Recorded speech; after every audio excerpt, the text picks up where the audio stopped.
afternoon, sir. Good afternoon, classmates. So, we are the group 4 where kami ang mag-report karon.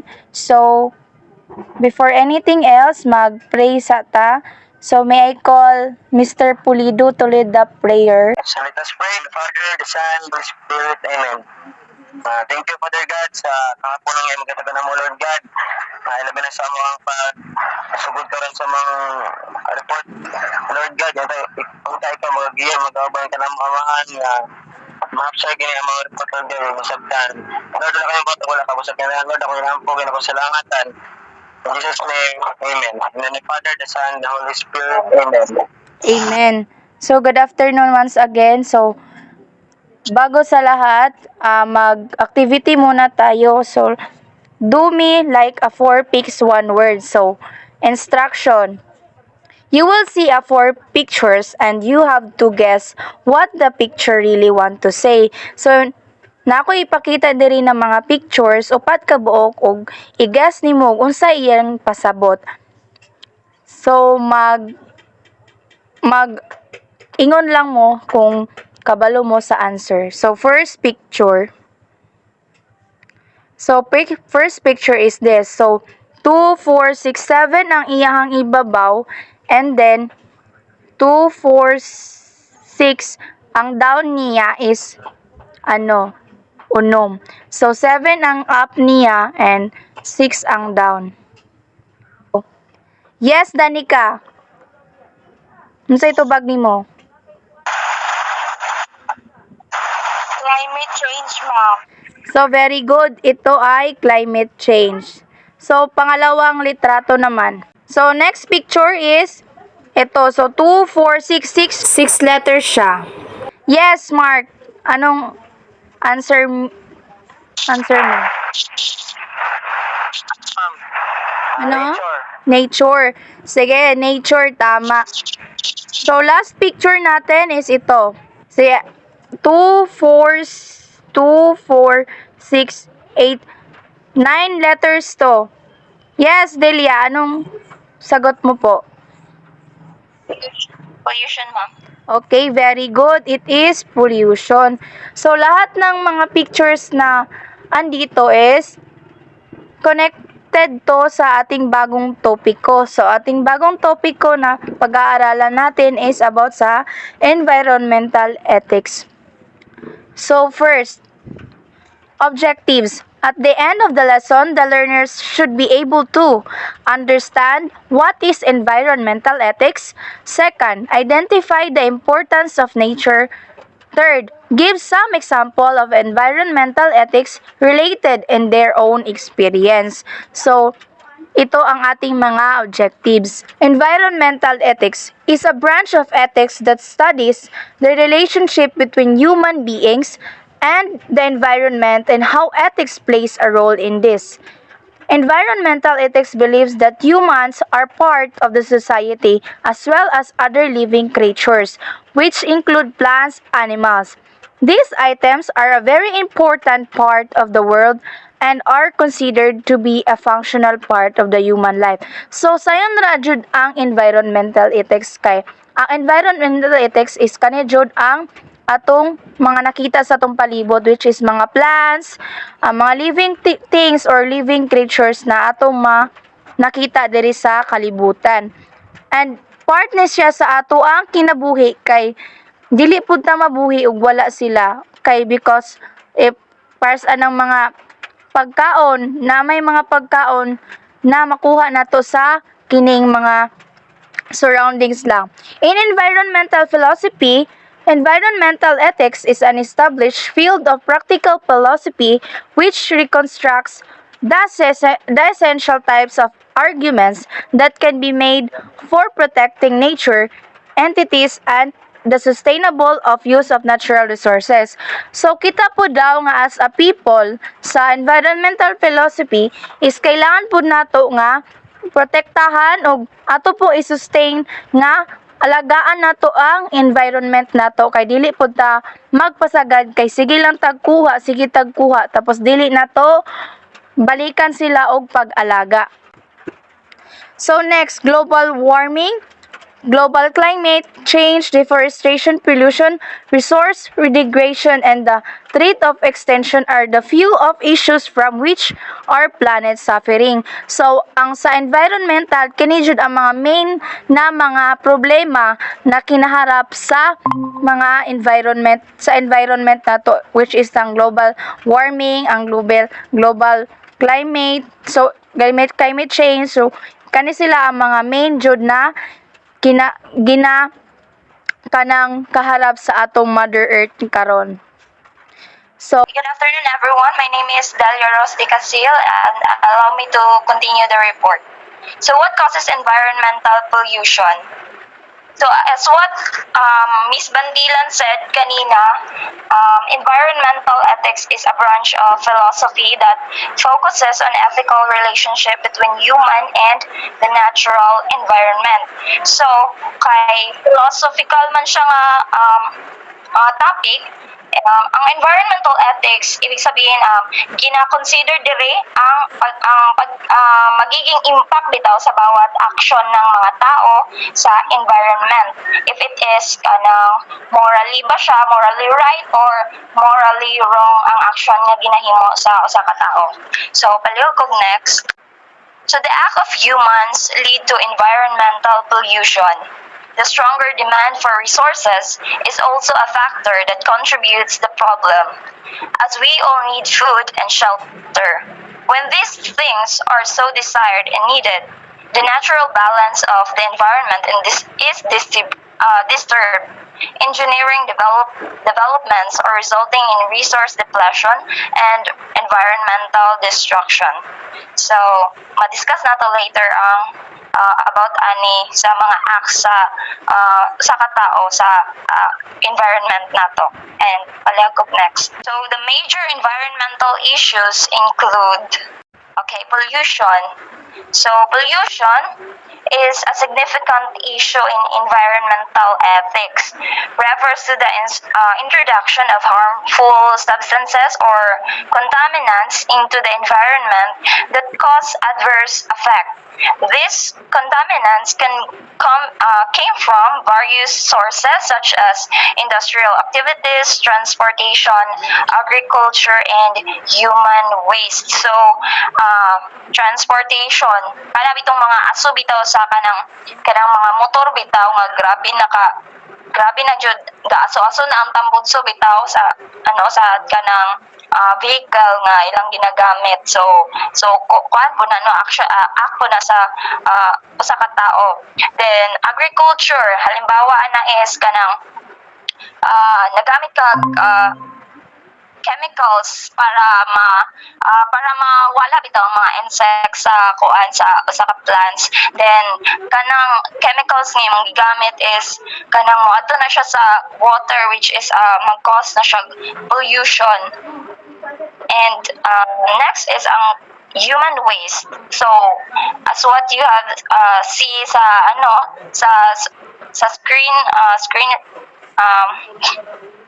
sa screen is grabe ang kanang mga gamit cellophane nga ginagamit sa mga tao. So wala ni ka halos kabutangan bitaw sa mga kanang mga waste sa mga tao. Next. Next is overpopulation. So overpopulation is a complex issues. Isa nito complex issues din dito sa ating environment, especially today's generation. Dito sa overpopulation, dito papasok yung teenage pregnancy. Asagaran sa generation na to karon is mga bata pa 14 years old, nanay anak. Tungod is kanang bitang wala na educate ang mga bata, wala sila na aware sa kanang ginatawag nato nga family planning, no. So kanang mga bitong mga ay choices mo na nila, act na nila kanang ay kani murag curious sila sa uban bitaw nga kanang mag-try, then Una, magka-result ka ng bata pa, nanganak na. Then, sa po na is kanang, wala bitaw sila kanang, wala gid sila tama bitaw nga kuan sa kanang family planning, wala sila kabalo. Usahan pagdala. Like something like that. So I guess that's all my report. Then, Afternoon, everyone. Allow me to continue the report of our group. So next is industrial household waste. Industrial waste refers to waste generated by industrial process and activities. It includes various types of materials, byproducts, and residues produced during manufacturing, mining, agriculture, and other industrial activities. Industrial waste can be solid, liquid, or gaseous. Examples of industrial waste include chemical waste, hazardous waste, electronic waste, mining waste, construction and demolition waste. Household waste, on the other hand, refers to waste generated by residential households. It consists of various materials discarded from day-to-day activities within households. Household waste can be organic, recyclable, or non-recyclable. Examples of household waste include organic waste, paper and cardboard, plastics, glass, and metals. It's important to note that proper waste management practices include recycling, composting, and responsible disposal are crucial to minimize the environmental impact of the both industrial and household waste. Next, the ozone layer is a region of Earth stratosphere that contains a high concentration of ozone molecules. It is situated approximately 10 to 50 kilometers or 6 to 30 miles above the Earth's surface. Ozone is a molecule made up of 3 oxygen atoms, and it plays a crucial role in the Earth's atmosphere. The ozone layer acts as a protective shield, absorbing and filtering out a significant portion of the sun's harmful ultraviolet radiation, particularly the most dangerous type known as UV or B.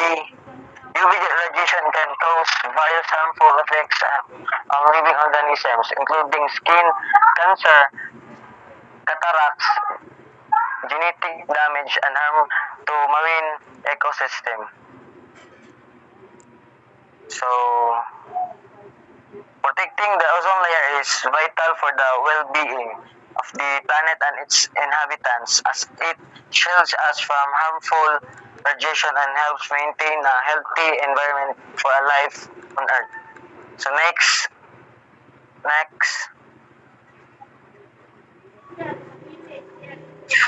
So next is deforestation. Deforestation refers to the permanent removal or clearance of forests or wooded areas, typically for human activities such as agriculture, logging, mining, or urbanization. It involves the cutting down, burning, or removal of trees and vegetation, leading to the conversion of forest land into non-forest land. So, deforestation can occur on a large scale, such as clearing vast areas of tropical rainforests or temperate forests, or on a smaller scale, such as clearing patches of land for agriculture or infrastructure development. The consequences of deforestation can be significant and wide-ranging, impacting the environment, biodiversity, climate, and local communities.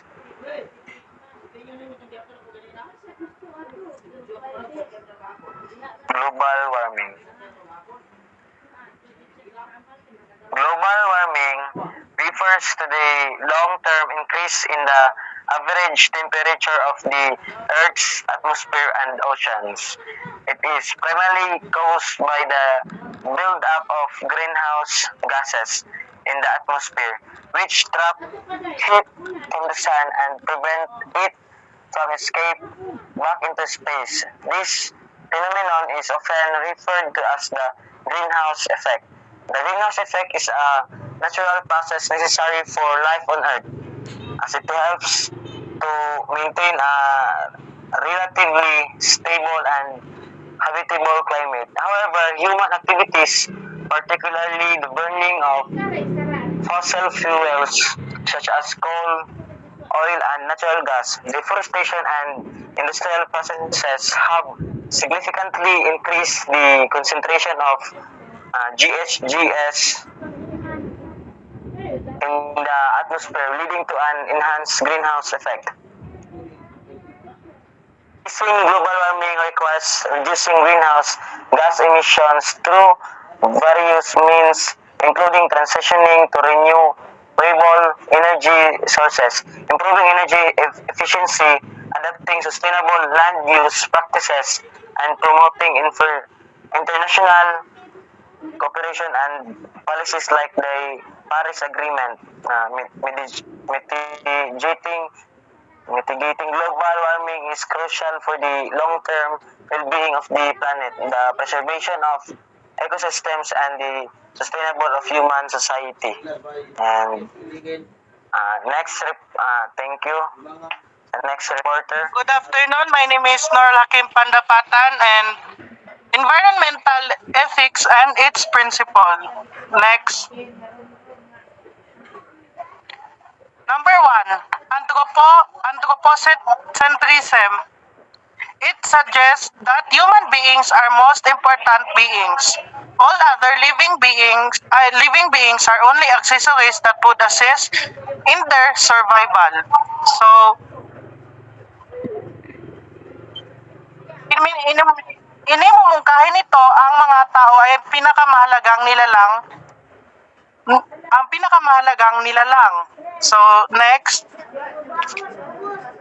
Number two, non-anthropocentrism. As opposed to anthropocentrism and non-anthropocentrism, this principle gives value to every object, every animal in nature. It is a principle that believes in everything that sustains itself in nature. Ang prinsipyong ito ay nagbibigay ng halaga sa bawat hayop sa kalikasan. Ito ay isang prinsipyo na naniniwala sa lahat ng bagay na nagpapanatili sa sarili nitong kalikasan. Psychocentrism. Psychocentrism is the principle that believes that human beings hold more value in the environment since their mental capacities are better developed and far more complex than any other elements in the environment. So, ang prinsipyo ito ay naniniwala na ang mga tao ay masigit na mahalaga sa kapaligiran dahil ang kanilang kapasidad ay sa pag-iisip ay mas mahusay na binubuo at mas komplikado kaysa sa anumang iba pang elemento sa kapaligiran. Next. Biocentrism. It is a term that holds not only an ecological but also a political value. It is a philosophy that imparts importance to all living beings. In terms of environmental ethics, biocentrism is the principle that ensures the proper balance of ecology on the planet. Isa ito sa term na humahawak na hindi lamang sa isang ecological kundi pati na rin sa pampolitika. Ito ay isang filosofiya na nagbibigay ng kahalagahan sa lahat ng mga nabubuhay na nilalang. Sa mga tuntunin ng etika sa kapaligiran, ang biocentrism ay ang prinsipyo na nagsisiguro ng wastong balanse ng ekolohiya sa planeta. Next. Holism. The term holism had been coined by John Smuts in his book called Holism and Evolution on 1926. Holism considered environment system as a whole rather than being individual parts of something. It considers this environmental system to be valuable. So, ang holism ay likha ni John Smuts sa kaniyang aklat na tinatawag na Holism and Evolution. Isinaalang-alang ang ng holism ang sistema ng kapaligiran bilang isang buo kaysa sa pagiging individual na mga bahagi ng isang bagay. Itinuturing nitong mahalaga ang sistema ng pangkapaligiran na ito. So, Good morning, everyone. So, today, let me discuss to you the parts of environmental science, and it could be the resourcism. When you hear the word resourcism, what comes in your mind first? Yes, Ibu. Resourcism is the resources that pertains to us through the product made by three or comes from our nature. Okay, take your seat now. Thank you, Ibu. Okay. Resourcism is a principle of resourcism says that nature is considered to be valuable only because it has the resources to provide with us. Nature ought to be exploited. So when it comes to be resourcism is very important, not to us but also to everybody near us, because it is valuable. An example of this is the product bag with the made of rattan, or that could be the rattan bag of today's. Okay, it has resources that comes from our nature, that the IPs or the other tribes was the one who made it, or even us, the Visaya tribe, can made that bag. So one of the example again of the resources that made from a nature or from a tree is that the bag that we can use when we go through to the fish market. Speciesism, the principle of speciesism or species, justifies the superiority of the human race. Thus, it also justifies the exploitation and maltreatment of animals by humankind. So, when we talk about this speciesism or species, di ba? Dito, for example, natay mga dili ta pet lover nya. Ato ang pagtrato sa mga animals nga moduol sa tuwa is just like an stranger that we know, diba? Kanang ginapahawa na to siya class, ginapahawa na to, or ginabunalan para lang mahawa sa tong tubangan, and that could be the wrong maltreatment to those animals, because have you reflect by yourself that animals are just like humankind na nagaprotect also sa ilang mga amo, ang mga animals. Those animals nga dili kanang pwede lang siya pang home based class. Those animals nga maalagaan lang, mapakaon, no? Animals like a dog or cat can protect also their bosses or sa ilang mga amo or sa ilang kung asa sila naga-stay. Kung kinsa nagahatak sa ila og right treatment, then they turn it back into protect and they care also. Moral considerability. This too is an important principle of environmental ethics. Intrinsic value is added to every being. What makes us consider being moral considerable towards a being means that we agree that all our interaction whatsoever with that being is sound by moral laws. moral, diba? Natay list just like obeying some commands. So, moral. An example, into our home. Mga na atong mama class nga. Unsa man imong gisuot? Uy, sexy man ka kaayo. Cleavage kay ka.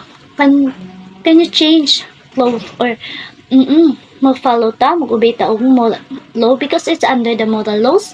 Also, in our home, mang-ilis gyud ta o kanang naay bukton. Dili gyud ta magawas nga mubo kayo atong shirt, nakasando lang ta or kanang makita ni gyud ato ang gipangtago.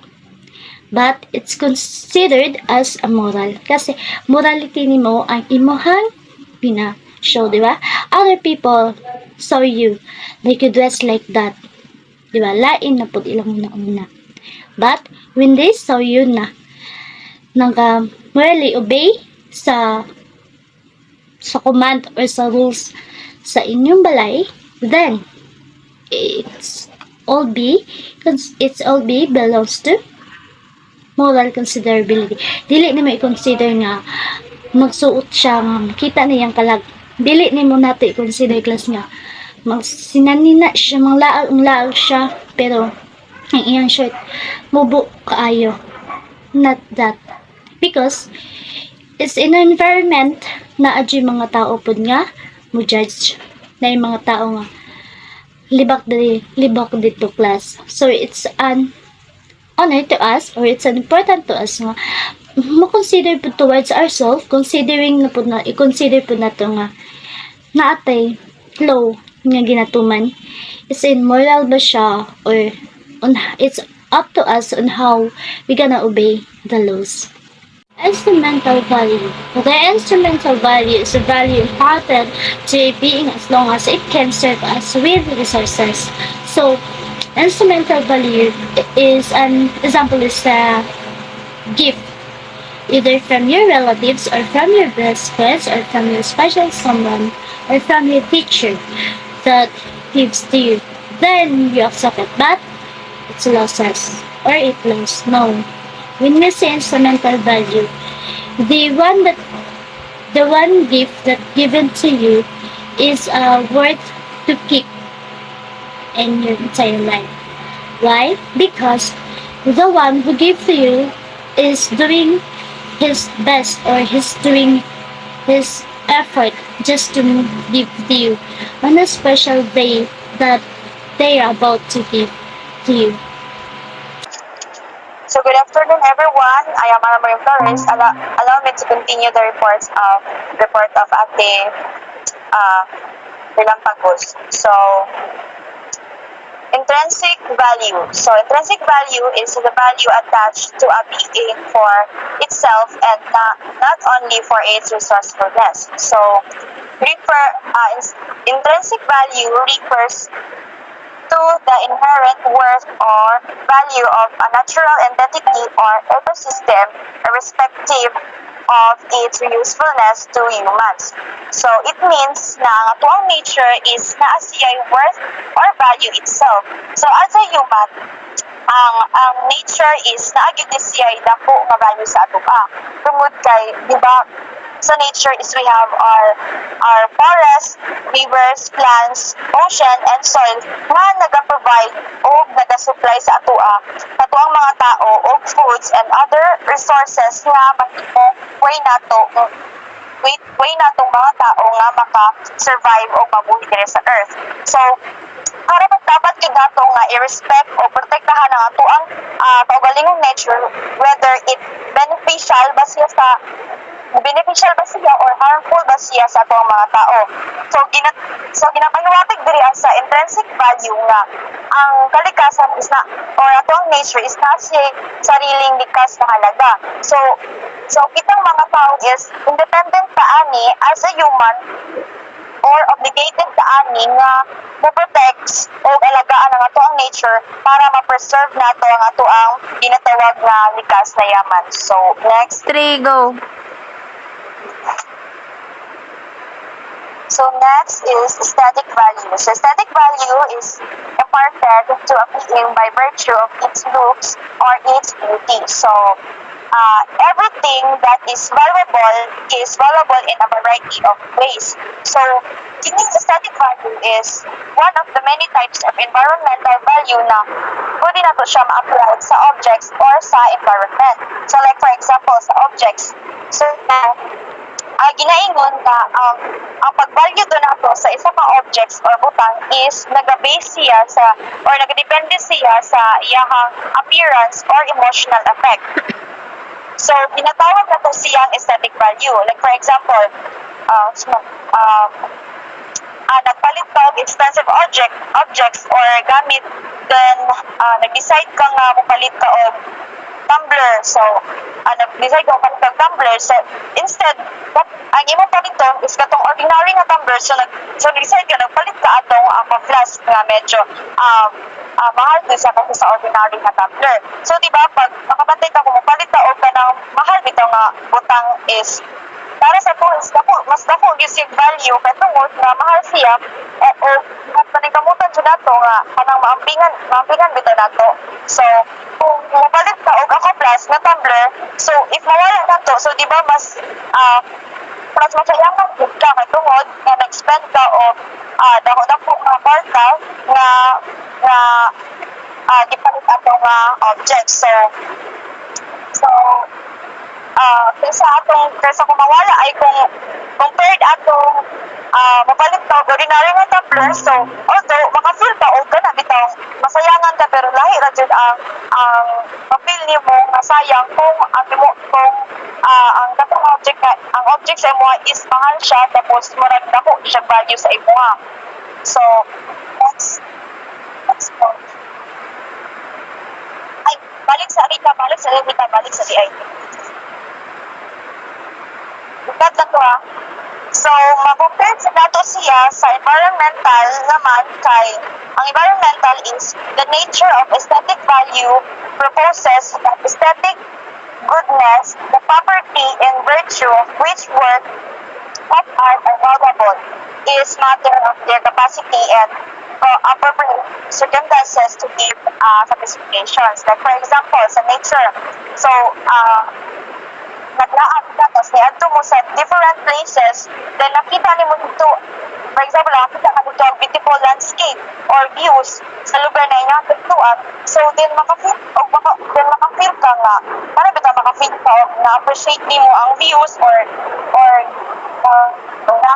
yung sa views na mo ang nakita, so tinatawag nato ni siyang aesthetic value kay i-appreciate man nimo ang katong views na imong nakitaan. So pinaagi sa beauty of nature, so maka-encourage siya sa mga tao to feel positive impact or maka-feel sila of pleasure sa ilang kagalingon ng satisfaction. So next, Rika. So animal liberation or animal rights as is evident from its name, animal liberation or rights tries to ensure a secure animals' life and ensure their welfare by enforcing certain laws. So, sa animal liberation or animal rights in environmental ethics is the ethical consideration of non-human animals, particularly those living outside of direct human control and revolution to environment. So, diri sa animal liberation is nag-involve siya o magkilala sa moral status of animals na para ma-recognize sa ang ilang interests such as their well-being or ang ilang rights. So, one of the example of animal liberation is factory farming or animal testing. So, sa animal testing is nakabantay mo nga nakita ba mo sa TV or sa YouTube na ang mga tao like scientists is nagagamit sila mga animals na pwede nila magamit sa ilang experiments like nag-create sila o cure or di kaya treatment na tambal sa sakit, then dili na nila ginagamit dayon sa tao. So nagagamit na sila animals di para i-inject to, nagagamit sila different kinds of chemicals para i-inject to tambal na lahat na effect. So pinaagi is magdulot siya sa mga animals sakit or magkosiya o death. So these kinds of human activities is mawalaan jud og rights ang mga hayop to live diri sa kalibutan. So next ka is next is animal welfare. It ensures that the animals are treated well and humanly. So animal welfare means how an animal is coping with conditions in which it lives. An animal is in a good state of welfare. It indicated by scientific evidence, it healthy, comfortable, well nourished, safe to express night behavior and suffering from apprehensive states such as pain, fear, and distress. So diri sa animal welfare is good animal welfare is nag-require ni siya og disease prevention sa mga animals na hinahatag. So naghahatag ni og veterinary treatment sa mga or shelter management nutrition para maprotektahan ang mga animals through sa mga sakit na ilahang ma-encounter. So diri sa animal welfare is diri ginatreat ang mga hayop nga kadtong mga nasakit. So ginaprovide nila og health care o physical and mental needs para sa mga hayop na sakit. So, mao na to akong part. So, I will give the floor to Ms. Angelica Inahe. Hello everyone, I am Angelica May A. Inahe. As a continuation of Ms. Flores' report, allow me to discuss the types of environmental ethics. Next po, Rika. Social ecology, which is a study of human beings and their relationship to their environment. The study of individuals and their environment around them and how these interactions affect the environment as a whole. Well, nagpag-imo ka mga actions na makadaot sa atong environment which is maka-affect sa society, so naa result nga maabot o consequences. So we as an individual dapat nabalo na ta sa kung unsa ang tama ang himuon kay kita lang man gihapon ang maka-benefit not just one but as a whole between social economy and the environment.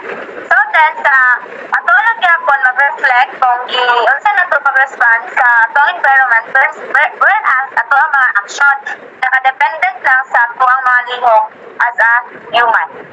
Next po. Deep ecology promotes the idea that all beings have an intrinsic value.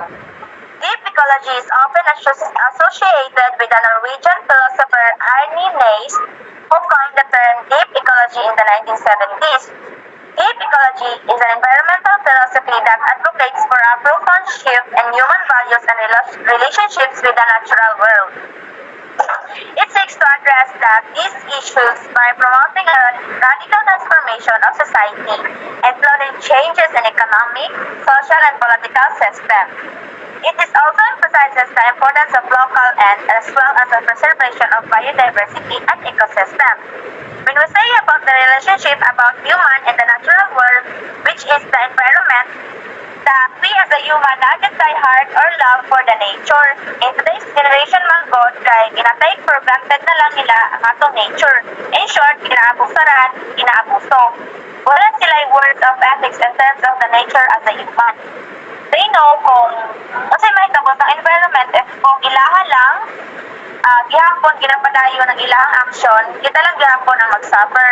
So, we as a human, dapat natin tayong commitment into feminism.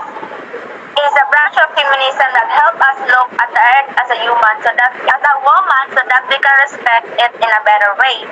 Say for example, di ba mga babae karon kay grabe na kayo og mga skincare routine, ginapingan na jud nila ilang skin, sunscreen, lotion, perfume, so on and so forth.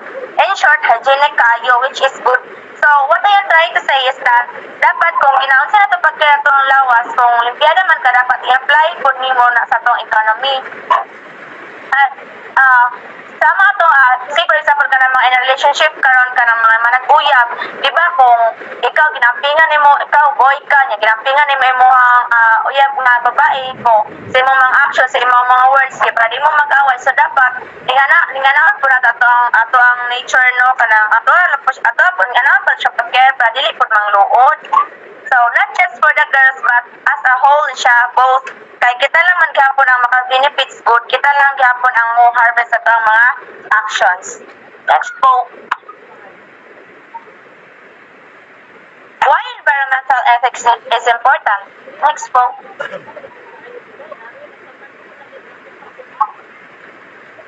Environmental ethics is quite important because it serves as the moral ground to protect our planet's environment and continuously fix the environment degradation that we have caused over the years. With the environmental ethics, we know what is the right action na pwede na natin mohon, which is maka-benefits ka as an individual. Above the home sa dapat o hindi dapat na himuon. We know how to love and respect our economy. It is rather our personal responsibility that should be possessed or developed to establish a stable balance between society, economy, and the environment. Next po. Through environmental ethics, we are being reminded of our environmental responsibilities and our ecological consciousness is being awakened. Without environmental ethics, people would continue to degrade and destroy our planet and live life as if they are not dependent. So we are being reminded as a human of what is right and wrong. Without environmental ethics, kung hindi natin siya ma-apply sa human being, so continue lang yung mga practices, no? So therefore, it is essential that every human being to respect and honor this and use moral ethics when dealing with these creatures. That ends my discussion, and now let us be moving on for our activity. For our activity, think and share. Instructions. I am presenting a case study and I want you to think what is your own thoughts of this and share it to the class. Case study number 1. Engineer Cardo is having a new project given to him that is really big money to have and start for his career. The client wants the forest deforested because they want to build the new building. If you are the engineer Cardo, do you want to accept the project? Yes or no? Why and why not? That ends our topic for the environmental ethics. Thank you for being attentive and participative. Thank you for sharing your ideas. And that's all. God bless everyone.